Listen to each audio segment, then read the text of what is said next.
G'day there everyone, Daniel Anderson here. Now, do you want to get yourself a desktop version of Microsoft Loop? Well, in this video, I'm going to step you through the process on how you can install a desktop version of Loop right now. So we can see here that I'm in Microsoft Loop in the browser. You can see through the URL here, I've navigated to loop.microsoft.com. I'm in the Getting Started workspace. Now, in this search bar across the top here, you'll be able to see this icon. Now, when you hover over this, you'll notice app is available and we can install Microsoft Loop. We click on this icon and we click on this blue button, and then we install Microsoft Loop as what is called a PWA or Progressive Web App. And you can see here that the app is now installed, and I'm going to allow this app to pin to the taskbar and also pin to the start menu as well. You'll also notice that we can tick an option to create a desktop shortcut or also to auto start it on the device login.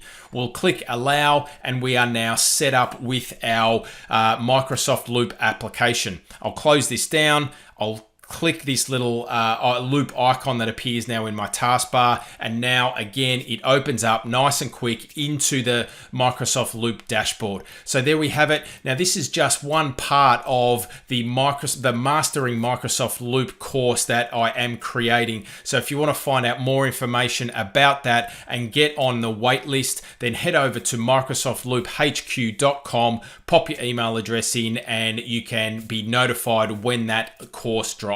Thanks for watching. See you next time.